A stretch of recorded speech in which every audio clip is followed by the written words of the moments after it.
Already know that, हम जानते हैं जैसा कि 3/4 ऑफ जो अर्थ सरफेस जो है उसके ऊपर पानी है, ठीक है, तभी तो अर्थ को ब्लू प्लैनेट कहा जाता है।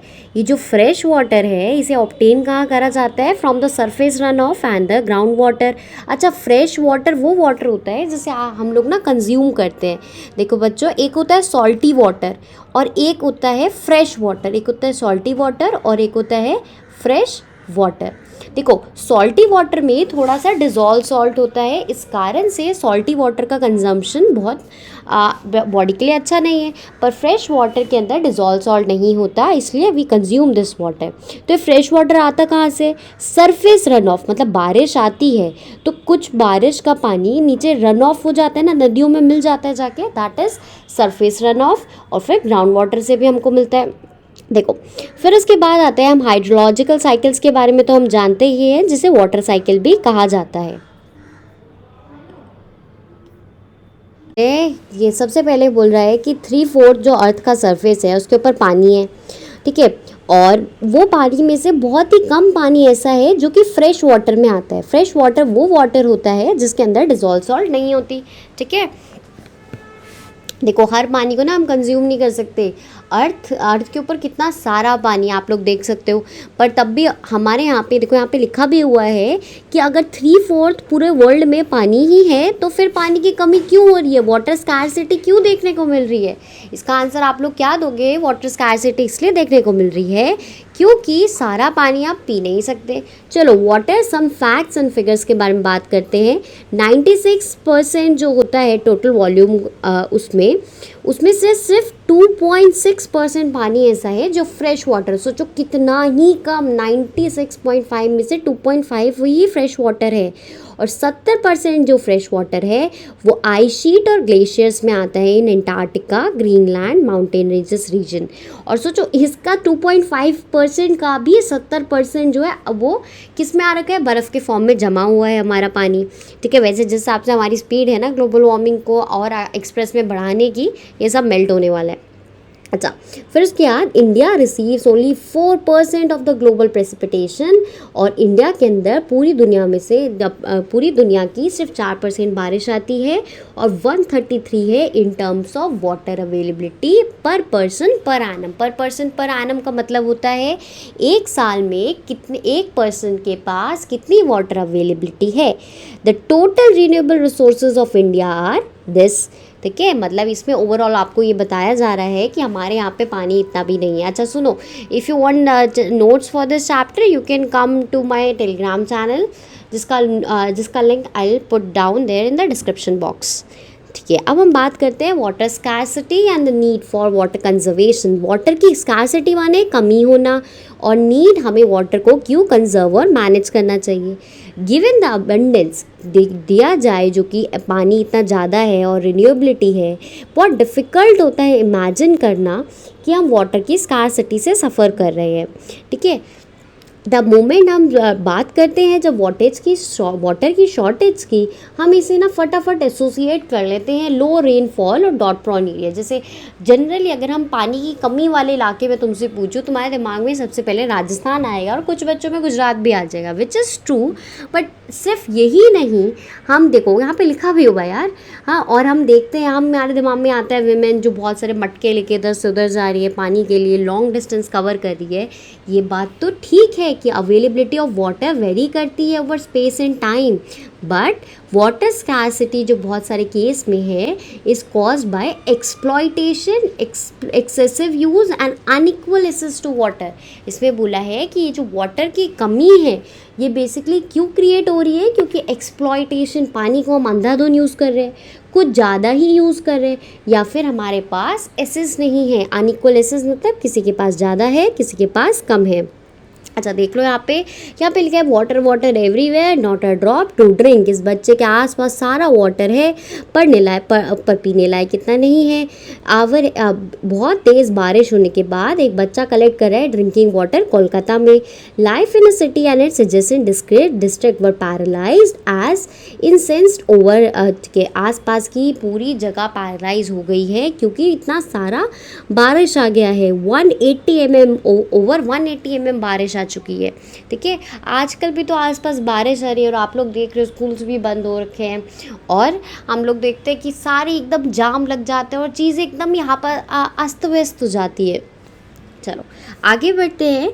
Where is the then water scarcity likely to occur? Water scarcity कहाँ हो सकती है?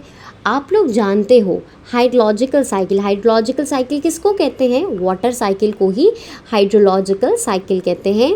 वाटर साइकिल में फ्रेश वाटर कि अब हमें डायरेक्टली बारिश से मिल जाता है, सरफेस रन ऑफ से मिल जाता है और ग्राउंड वाटर से। आप लोग को यहाँ पे स्टार मार्क करना है और ये इम्पॉर्टेंट पॉइंट है कि फ्रेश वाटर किन 3 जगह से मिलता है। ये पॉसिबल है कि कोई भी एरिया या फिर रीजन जहाँ पे एम्पल वाटर सोर्स है वहाँ पे भी वाटर स्केर्सिटी हो। ये पॉसिबल है कोई भी ऐसा रीजन जहाँ पे खूब सारा पानी है पर वहाँ पे भी पानी की कमी हो सकती है। जैसे हमारी सिटीज़ हम देखें तो वाटर स्केर्सिटी आउटकम हो सकता है ग्रोइंग पॉपुलेशन का, क्योंकि देखो पॉपुलेशन बढ़ेगी तो उनको पानी चाहिए होगा। पानी सिर्फ नहाना, खाने और पीने के लिए नहीं यार, पानी को डिफरेंट चीज़ों में भी यूज़ किया जाता है।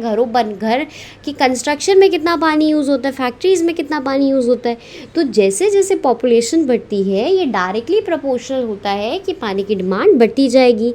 हेंस लार्ज पॉपुलेशन का मतलब है डोमेस्टिक यूज़ नहीं, ये मैंने बता दिया, फूड से ज़्यादा जगह पानी का यूज़ होता है। Hence to facilitate higher food grain production water resources are being over exploited to expand irrigated areas और dry season agriculture। आप लोग जानते, तुम लोगों ने देखा होगा टीवी में एडवर्टाइजमेंट कि फार्मर्स के पास उनके अपने वेल्स होते हैं और ट्यूबवेल्स होते हैं ताकि वो इरिगेशन कर पाए। इरिगेशन माने सिंचाई। फार्मर लोग अपने पास वेल्स और ट्यूबवेल्स रखते हैं ना सिंचाई करने के लिए। बट क्या तुमने कभी सोचा है इससे क्या होगा अगर सबको ये अपने ट्यूबवेल डालने लग जाएगा? ठीक है, इससे क्या होगा? ग्राउंड वाटर टेबल डिप्लीट हो जाएगा। ग्राउंड वाटर टेबल डिप्लीट हो जाएगा। देखो जो ग्राउंड है, जो सरफेस है, उसके नीचे ना एक वाटर टेबल है, उसके नीचे क्या है? एक वाटर टेबल है।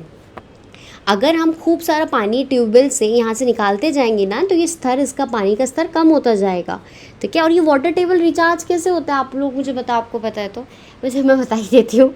इसका आंसर है ये ना बारिश से रिचार्ज हो जाता है। पोस्ट इंडिपेंडेंस के बाद से इंडिया ने देखा है, इंडिया के अंदर खूब इंडस्ट्रीज़ लगी, खूब शहरीकरण हुआ। अर्बनाइजेशन मतलब शहरों का बनना, इंडस्ट्रियलाइजेशन मतलब इंडस्ट्रीज़ का बनना। Though MNCs today, large industrial houses are commonplace as industrial और MNCs multinational corporation बढ़ता जा रहा है। The ever increasing number of industries has made, जो इंडस्ट्रीज़ के नंबर्स बढ़ रहे हैं ना, इससे तो ये दिक्कत और वर्ष होती जा रही है। हम देखते हैं कि today in India hydro electric power contribute 22%। Hydro electric powers होती है जब डैम्स के थ्रू पावर निकाली जाती है। हाइड्रो इलेक्ट्रिक पावर क्या होती है? जब डैम्स के थ्रू पावर निकाली जाती है। ठीक है, और ये 22% जो है टोटल इलेक्ट्रिसिटी का प्रोडक्शन कर रहे हैं।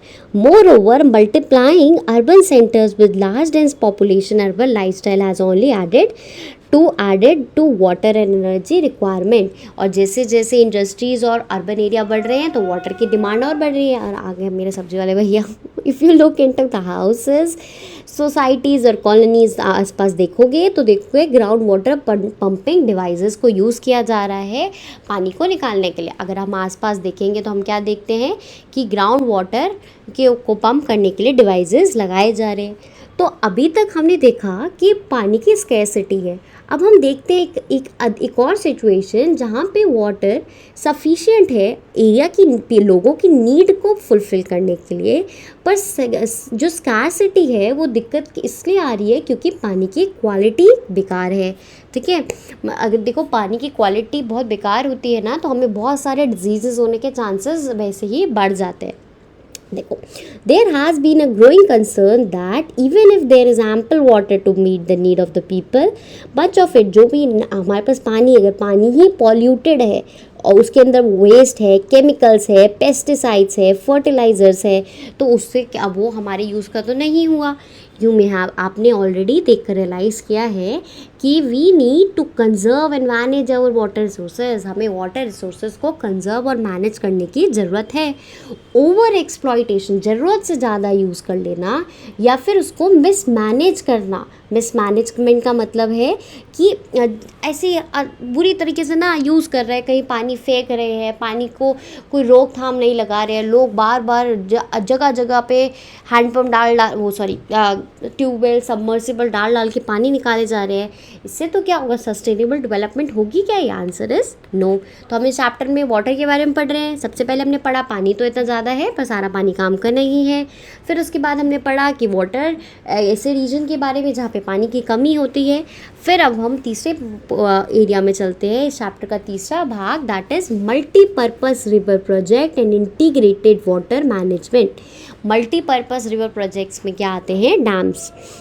कैसे हम वाटर को कंजर्व कर सकते हैं? आर्कोलॉजिकल और हिस्टोरिकल रिकॉर्ड्स ये बताते हैं कि हम सोफिस्टिकेटेड हाइड्रोलिक स्ट्रक्चर्स, डैम्स या फिर स्टोन रबल्स, रिजर्वॉयर या लेक्स या एम्बैंकमेंट या कैनाल्स बना सकते हैं इरिगेशन के लिए। पर वी हैव कंटिन्यूड दिस। अच्छा, और इसमें पूछ रहे क्या ये ट्रेडिशन पानी को रोकने का, पानी को जमा करने का, फर्दर यूज़ करने का, क्या ये ट्रेडिशन सिर्फ अभी आया है या फिर ये बहुत पुराना है?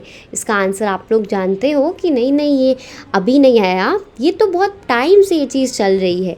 Hydraulic structure in ancient India, देखो 1st सेंचुरी BC में श्रृंगन्नीवेपुरा इलाहाबाद के पास एक जगह है और वहाँ पे सोफिस्टिकेटेड वाटर हार्वेस्टिंग सिस्टम होते थे, जो कि इलाहाबाद के पास से जो गंगा रिवर बह रही है, इलाहाबाद से जो गंगा रिवर बह रही है उसका पानी को कंजर्व कर सकते थे।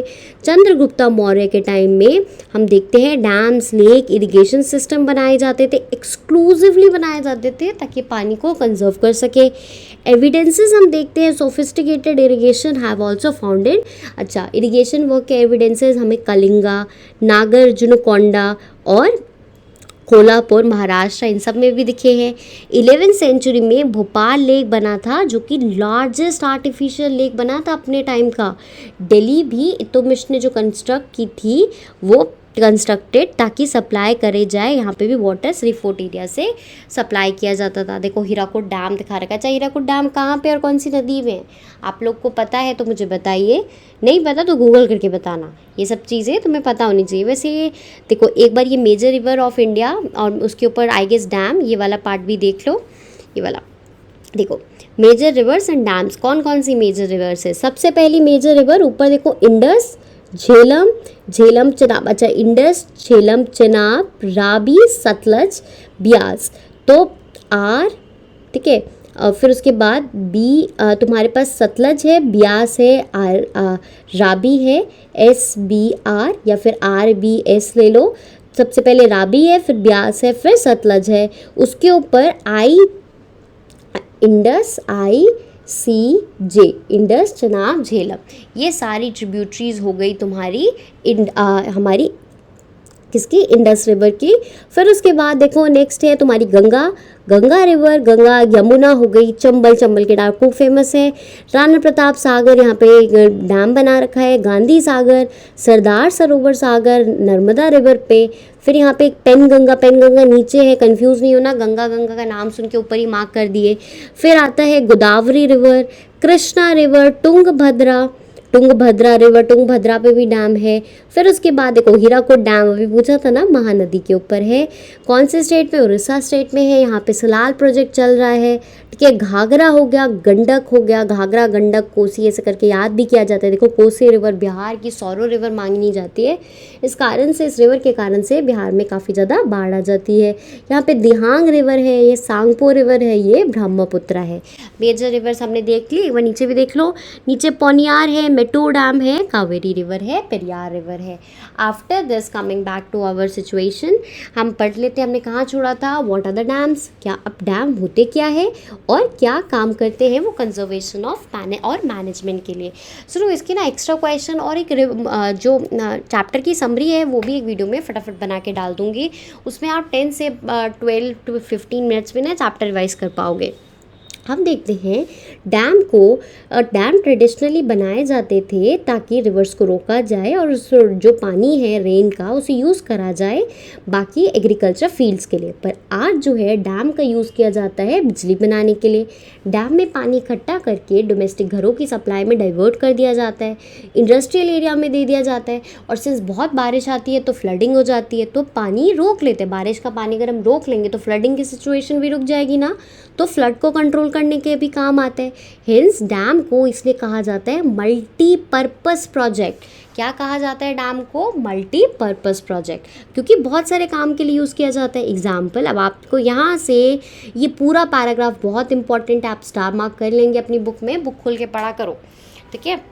फर्दर आप स्टार मार्क कर लेना। और यहाँ पे देखो इम्पॉर्टेंट भी है, सतलज ब्यास रिवर बेसिन पे भाखरा नंगल प्रोजेक्ट चल रहा है, बना हुआ है। ये हाइडल पावर प्रोजेक्ट भी, बिजली भी प्रोड्यूस होती है और इरिगेशन के भी काम आता है। हीराकुड महानदी बेसिन, बेसिन मतलब पूरा रिवर जितना कहाँ कहाँ बहता है उस चीज़ को उसका बेसिन कहा जाता है। फिर उसके बाद डैम बेसिकली क्या है? एक बैरियर है अक्रॉस द फ्लोइंग रिवर। कोई भी एक रिवर बह रही है तो डैम एक बैरियर का काम करता है, ठीक है। Dam refers to the reservoir rather than a structure. Dam पानी को इकट्ठा करता है।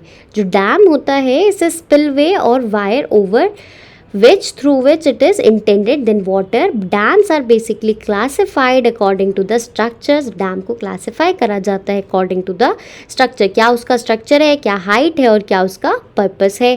बेस्ड ऑन द स्ट्रक्चर क्या मटीरियल यूज़ हुआ है, डैम को क्लासीफाई कर रखा है। देखो बच्चों, एक होता है टिम्बर डैम, एक होता है एम्बैंकमेंट डैम और एक होता है मैसनरी डैम। फिर उसके बाद आता है इनको फर्दर इनके सब टाइप्स होते हैं। हाइट के बेसिस पे अगर हम कैटेगराइज करें तो एक होता है मेजर डैम, जैसे लार्ज डैम, और alternatively low dam, medium height dam and high dam. चलो अब हम बात करते हैं multipurpose project launched after independence. Multipurpose project कौन कौन से हैं जो इंडिपेंडेंस के बाद लॉन्च हुए थे? वर thought of water resources management approach were thought of the vehicle that would lead to the nation। अच्छा, जो जवाहरलाल नेहरू थे वो तो बोलते थे कि डैम जो है ना टेम्पल है मॉडर्न इंडिया का, इतने ज़रूरी है ये रैपिड इंडस्ट्रियलाइजेशन, इंडस्ट्रीज़ के बनाने में, शहरीकरण में, कि आज की डेट में जैसे हम इम्पॉर्टेंट मानते हैं टेम्पल को, वैसे ही हमें डैम्स को भी उतनी ही इम्पोर्टेंस देनी चाहिए। चलो अब हम आगे देखते हैं। रिसेंट साल में हमने देखा है कि मल्टीपर्पज़ प्रोजेक्ट जो है उनके अंदर वो ग्रेट स्क्रूटिनी और ऑपोजिशन के अंदर आ गए हैं। मतलब अब लोग ना उसको अपोज करते हैं कि हमारे एरिया में प्लीज़ डैम मत बनाइए। क्यों? क्योंकि regulation and damming of river effect करती है नेचुरल फ्लो को। नॉर्मली रिवर एक बह रही है, उसके आगे रास्ते में आके आपने डैम बना दिया तो उसका जो नेचुरल फ्लो है वो रुक जाता है। फिर उसके बाद डैम्स जो होता है bottom reservoir resulting in rockier streams bed and poor habitat of, और बेचारे एक्वाटिक लाइफ जिनकी तो कोई सुनता ही नहीं है, जो कि क्यों हम इंसान ना बोल पाते हैं, बस हमारे पास ये बहुत बड़ा एडवांटेज है। इस कारण से हम अपने हिसाब से चीज़ों को मैनेज कर लेते हैं, पर जब बोल ही नहीं पाएंगे, जैसे एक्वाटिक, जैसे बर्ड्स हो गए, पेड़ काट देते ना हम धड़ाधड़, नहीं सुनते उनके बारे में क्योंकि वो बोल नहीं पाते हैं। ऐसे एक्वाटिक लाइफ भी बड़ी इफेक्टेड होती है जब आप डैम से उनका नॉर्मल नेचुरल रिवर फ्लो को रोक देते हो, ठीक है। और स्पेशली फॉर स्वानिंग, और हमें पता है मछलियाँ ना एक जगह से दूसरी जगह जाती है अंडे देने के लिए, वो पूरा सिस्टम उनका इफेक्ट हो जाता है। फिर reservoir that are created on the flood plain submerge हो जाते हैं, सबमर्ज कर देते हैं एग्जिस्टिंग वेजिटेशन को, soil leading to the decomposition over a period of time, ठीक है। और अगर हम देखते हैं रिजर्वॉयर जो बनाए जाते हैं वो सबमर्ज कर देते हैं, आसपास की जितनी वेजिटेशन है वो डूब जाती है। तो पहली दिक्कत क्या थी बच्चों? पहली दिक्कत थी कि नॉर्मल जो रिवर का फ्लो था वो हम हिंडर कर रहे हैं जानबूझ के। दूसरी चीज़ क्या थी कि फ्लड प्लेन के कारण जो पानी को हम जमा कर रहे हैं इसके कारण वेजिटेशन पूरी प्रभावित होती है, ठीक है। तीसरी चीज़ क्या थी? तीसरी चीज़ ये थी कि हम लोग देख रहे हैं फ्रैगमेंटेशन डिफ़िकल्ट, स्पॉनिंग के लिए एक्वाटिक ऑर्गेनिज्म को परेशानी होती है। मेरा थोड़ा ध्यान भटक गया था, ये समझ मैंने पहला और तीसरा पॉइंट सेम बोल दिया, आई अपोलोजाइज फॉर दैट। चलो आगे बढ़ते हैं। Multipurpose project and large dam है also been a cause of many social movements like, अच्छा एक इंपॉर्टेंट मूवमेंट निकल निकल के आती है नर्मदा बचाओ आंदोलन और तहरी डैम आंदोलन। ये क्यों हुआ? क्योंकि बहुत सारी, देखो डैम बनाना है तो ये 10 घर नहीं 100 घर के लोगों को उनकी जगह से हटाना पड़ेगा। ठीक है, अगर कोई भी अपना घर नहीं छोड़ना चाहता तो गारंटी नहीं है कहाँ जाएंगे।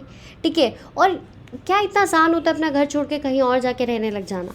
इस कारण से हम देखते हैं लोकल कम्युनिटी अपोज करती है डैम्स के बनाने को। So if the local people are not benefited from such project, अगर लोकल पीपल को ही फ़ायदा नहीं है तो किसको फ़ायदा है? पर जो लार्ज फार्मर्स हैं इन सबको फ़ायदा हम देख पा रहे हैं, इनको होता है। चलो, इरिगेशन के से चेंज हुआ है क्रॉपिंग पैटर्न। देखो जिस हिसाब से पानी मिलेगा एक फार्मर उसी हिसाब से तो चीज़ों को उगाएगा। पानी की कमी होगी तो ऐसे क्रॉप्स उगाए जाएंगे जो पानी की कमी में सर्वाइव कर पाते हैं, और पानी ज़्यादा होगा तो ऐसे क्रॉप्स उगा पाएंगे जो पानी ज़्यादा ज़रूरत, जैसे राइस हो गया, पैडी हो गया। तो इरिगेशन के कारण से सिंचाई, इरिगेशन बेसिकली क्या होता है बच्चों? सिंचाई होती है। सिंचाई के कारण से क्रॉपिंग पैटर्न भी चेंज हुआ है। This has great ecological consequences like salination of the soil का सलाइन हो जाना, नमकीन हो जाना। जैसे हम लोगों को सैलिनिटी इफेक्ट करती है, हम लोग सलाइन वाटर का कंजप्शन नहीं कर पाते, ठीक उसी तरह भी प्लांट्स भी सलाइन वाटर में सर्वाइव नहीं कर पाते, सलाइन सॉइल में सर्वाइव नहीं कर पाते। तो हम देखते हैं increasing the soil gap between the richer land, और इस कारण से जो अमीर है उसके पास तो खूब पानी आ गया, लैंड उसके पास था ही है। जो गरीब है बेचारे को एक तो उसके लैंड से भगा दिया डैम बनाने के चक्कर में, और फिर उसके बाद उसको पानी के तो इतना असेसमेंट है नहीं। तो डैम ने ना एक कन्फ्लिक्ट, एक लड़ाई चालू कर दी है कि किसको इसका बेनिफिट हो रहा है और किसको सैक्रिफाई करना पड़ रहा है इसके बीच में। गुजरात की कहानी सुनो। साबरमती बेसिन में फार्मर को बड़ा गुस्सा आया और almost cause a riot over the higher priority given to the water supply. Gujarat में हम देखते हैं फार्मर्स बड़ा गुस्सा हो गए क्योंकि जो डैम से पानी जितना था वो अर्बन एरिया में शिफ्ट हो जाता था, जो शहर थे उसकी तरह चले जाता था, और पर्टिकुलरली ड्रॉट के टाइम में तो पर्टिकुलरली जब ज़्यादा ज़रूरत थी फार्मर्स को तभी उनको कम पानी दे दिया जाता था। इंटर स्टेट वाटर डिस्प्यूट भी कॉमन होता जा रहा है with regard to sharing the cost and the benefit of the multipurpose project. अच्छा, दो डैम के मतलब एक नदी है, नदियाँ का तो कोई बाउंड्री नहीं है, वो एक दो स्टेट को क्रॉस कर रही है।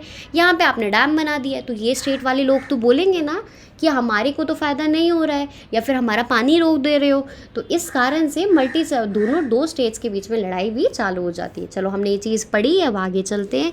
I hope this lesson is still clear till now. अभी तक हमने क्या पढ़ा? पानी, डैम्स को मल्टीपर्पज़ प्रोजेक्ट क्यों कहा जाता है, जवाहरलाल नेहरू ने क्यों इनको टेम्पल्स कहा गया। अब हम आगे बढ़ते हैं। देखो, क्या तुम जानते हो, do you know Krishna Godavari distribute जो हुआ था वो is due to objection Karnataka and Andhra Pradesh. ये basically water Koyna river by Maharashtrian government ने कोयना रिवर का पानी डाइवर्ट कर दिया था। इस कारण से नीचे आंध्र प्रदेश और कर्नाटका के लोगों को बड़ी दिक्कत हो रही थी और एक डिस्प्यूट चालू हो गया था। चलो, मोस्ट ऑफ द ऑब्जेक्शन, जितना भी ऑब्जेक्शन हो रहा है, it is arose due to their failure, क्योंकि हम मल्टीपर्पज़ प्रोजेक्ट बना तो रहे हैं पर उसको सही से मैनेज नहीं कर पा रहे। डैम को कंट्रोल बनाया जाता है ताकि फ्लड को कंट्रोल कर पाए, पर डैम में ना नीचे ना सेडिमेंट जमा होने लग जाते हैं। नीचे डैम में जब पानी रोक के रखते हैं तो नीचे सेडिमेंट जमा होने लग जाते हैं। बिग डैम्स अनसक्सेसफुल हुए हैं फ्लड को कंट्रोल करने में, क्योंकि बच्चों जब ज़्यादा बारिश आती है ना डैम्स के गेट खोल देते हैं क्योंकि इतना पानी डैम होल्ड नहीं कर पाता। इस कारण से आसपास के विलेजेस में पूरा फ्लड आ जाता है। ठीक है, आजकल भी बहुत बारिश हो रही है, आप लोगों ने न्यूज़ सुनी हो तो सुनना। अब जो डैम्स के काफ़ी जगह गेट खोल दिए गए हैं जिस कारण से पानी का स्तर जो है नॉर्मल लेवल से भी बड़ा हो गया है।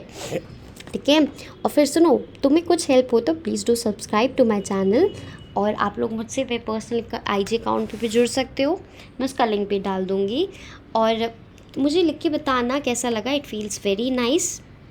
ठीक है, चलो आगे बढ़ते हैं। The flood have not only devastated, जो फ्लड देखो 2006 का गुजरात और महाराष्ट्र में फ्लड आया था। You may have seen realise dams के ना गेट खोल दिए गए थे और ये बहुत बेकार फ्लड था, बहुत सारे लोगों के यहाँ पे इसमें लॉस देखा गया था। फ्लड प्रॉपर्टी को नहीं, सॉइल को भी ख़राब कर देता है। फ्लड से प्रॉपर्टी ख़राब नहीं होती, सॉइल इरोजन होती है। जब बहुत सारा पानी एक स्पीड में फ़्लो करता है ना यार, पानी में बहुत स्ट्रेंथ होती है, बहुत सारी चीज़ों को अपने साथ ले जाता है पानी। हमें लगता है हम उसको अंडर एस्टिमेट कर सकते हैं, पर जब बहाव से नदी आती है ना, तो अपने साथ बहुत सारी चीज़ें बहा ले जाती है। आप लोगों ने देखा होगा जो फ्लड कंडीशन आई थी केदारनाथ वाले एरिया में, कितनी डिवास्टेटिंग थी वो। फिर उसके बाद ऑब्जर्व मल्टीपर्पज़ डैम से और उससे अर्थक्वेक भी आ जाते हैं, वाटर ब्रोन डिजीजेस भी हो जाते हैं, पेस्ट पॉल्यूशन और रिजल्ट, अरे जो लिखा था मैंने वही मिटा दिया, just resulting in excessive use of water. चलिए, तो आपको यहाँ पे ड्रॉबैक्स लिखे गए या लिमिटेशन, ड्रॉबैक्स या फिर लिमिटेशन है फ्लड, लिमिटेशन है किसकी, डैम्स की, आप इसको मार्क करके रख लीजिएगा। अब आता है रेन वाटर हार्वेस्टिंग की तरफ पढ़ते हैं। आप लोगों ने देखा होगा डिसएडवांटेज रेन वाटर, अच्छा पानी तो इतना पानी पानी हो रहा है, क्यों ना उस पानी को ही हम रोक लें। देखो, water harvesting system was viable alternative but socio economical environmentally, हम पुराने ज़माने में देखें तो बहुत अच्छे से पानी को जमा करने की चीज़ें बना रखी होती थी। पीपल को बहुत नॉलेज थी कि कैसे पानी को रोकना है और आगे जाके यूज़ करना है। ठीक है, अगर हम हिल्स और माउंटेन्स रीजन में देखते हैं, people build diversion channels, people हाँ, हम देखते हैं गर्ल्स क्या कुल्स बना दिए जाते हैं वेस्टर्न हिमालयज़ में फॉर एग्रीकल्चर। ठीक है, ये सब पानी को कंजर्व करने के तरीके हैं जो कि एंशियंट टाइम से लोग इसको यूज़ कर रहे हैं। यहाँ पे देखो, रूफटॉप छत पे पानी को जमा कर लेना और प्रैक्टिस स्टोर, फिर स्टोर करके रखना, ये स्पेशली राजस्थान में किया जाता है। इन द फ्लड, बंगाल में पीपल क्या करते हैं, ऐसे चैनल्स बनाते हैं कि पानी को एक पर्टिकुलर डायरेक्शन में ले जा सके। एरिड, सूखे या फिर सेमी सूखे इलाकों में देखते हैं कि रेन फेड स्टोरेज स्ट्रक्चर्स बनाए जाते हैं, जिसे खादिन्स कहा जाता है जैसलमेर में और जोहार्ड्स कहा जाता है राजस्थान में। ठीक है, यहाँ पे डिफरेंट स्ट्रक्चर, इस पैराग्राफ में क्या बताया है, रेन वाटर हार्वेस्टिंग डिफरेंट तरीक़ों से कैसे की जाती है। फिर उसके बाद आता है पीवीसी। देखो, जो रेन वाटर हार्वेस्टिंग है उसे पीवीसी पाइप्स के थ्रू की जाती है। उसको फिल्टर करा जाता है सैंड्स और ब्रिक के थ्रू। अंडरग्राउंड पाइप टेक पानी लेता है स्टम्प से, इमीडिएटली यूज़ कर लेता है। Excess water from the stump take into the, फिर फाइनली उसको वेल में डाल दिया जाता है। देखो यहाँ पे पानी कलेक्ट हुआ, पानी की सफाई हुई, फिर पानी को कलेक्ट कर लिया हमने फाइनल यूज़ के लिए। चलो, इन सेमी एरिड एरिया, जो सूखे इलाके हैं या फिर एरिड एरिया है, राजस्थान, बीकानेर, पलौड़ी, बारमार, ऑलमोस्ट सारे हाउसेस जो है उनके पास टंकाज होता है ताकि स्टोर कर सके वो ड्रिंकिंग वाटर। जो टैंक, बहुत बड़े बड़े टैंक्स होते हैं, लार्ज रूम जैसे। जो टंका है ये well develop rooftop water storage का हिस्सा होता है। देवर कनेक्टेड, और एक स्लोपिंग रूफ से कनेक्टेड होते हैं, ताकि जितना भी पानी ऊपर आ रहा है ना रेन का, वो सारा कलेक्ट हो जाता है बड़े बड़े टैंक्स, जिन्हें टंकाज कहते हैं, उनके अंदर। फिर उसके बाद नेक्स्ट चीज़ देखो, then rain water can be stored in the tankas in the rain for extremely reliable source, और ये बहुत अच्छा सोर्स होता है ड्रिंकिंग वाटर का। जैसे पालर पानी is commonly referred to, is considered to be the purest form of natural water. बहुत सारे हाउसेज ऐसे कंस्ट्रक्ट किए जाते हैं जिनके अंदर अंडरग्राउंड रूम होते हैं ताकि वो समर की हीट को बीट कर पाए। नीचे से पानी रहेगा तो ठंडक वैसे ही मिलती रहेगी, ठीक है, रूम्स के नीचे से। तो यहाँ पे भी बता रखा है कि कैसे हम पानी को यूज़ कर रहे हैं in the form by constructing tankas. आज हम देखिए तो वेस्टर्न राजस्थान में ये जो प्रैक्टिस है रूफ वाटर हार्वेस्टिंग की, ये डिक्लाइन होती जा रही है। आज की डेट में लोग ये प्रैक्टिस को कम से कम यूज़ कर रहे हैं। They do not like the taste of the tap water, लोगों को टैप वाटर का टेस्ट पसंद नहीं है। पर फॉर्चुनेटली गांव में और अर्बन इंडिया में रूफ वाटर हार्वेस्टिंग बहुत अच्छे से एडॉप्ट की जा रही है, ठीक है। तो हम पानी चैप्टर में पानी को कैसे बचाना है, डैम्स के प्लस, डैम्स के माइनस, ये सब ही पढ़े हैं, ठीक है। फिर उसके बाद मैसूर कर्नाटका विलेजेस में कैसे ये इंस्टॉल हो रखा है, दिखा रखा है रेन वाटर हार्वेस्टिंग सिस्टम। फिर उसके बाद नेक्स्ट आता है बैम्बू ड्रिप इरीगेशन। अच्छा, बैम्बू में कितना भी पानी पड़े वो ख़राब नहीं होते हैं। तो बैम्बू ड्रिप इरीगेशन सिस्टम जो 200 साल पुराना इरीगेशन सिस्टम है, इस उसको यूज़ किया जा रहा है अभी भी, ताकि पानी को कंजर्व कर सके। ठीक है, फिर उसके बाद यहाँ पे फाइनली बता रखा है कि कैसे पानी कंजर्वेशन हुआ। ये देख लो इंटरेस्टिंग फैक्ट, तमिलनाडु पहला ऐसा स्टेट है इंडिया का जिसने रूफ टॉप हार्वेस्टिंग स्ट्रक्चर को कंपलसरी बना दिया है हर हाउस के अंदर। मतलब लीगल प्रोविज़न बना दिया आपको, अगर घर बना रहे हो ना तो रेन वाटर हार्वेस्टिंग करनी ही करनी है। अगर नहीं करोगे तो आप डिफ़ॉल्टर में माने जाओगे। This ends your chapter. अब आप लोग अपना ध्यान रखना, हम नेक्स्ट वीडियो में मिलते हैं।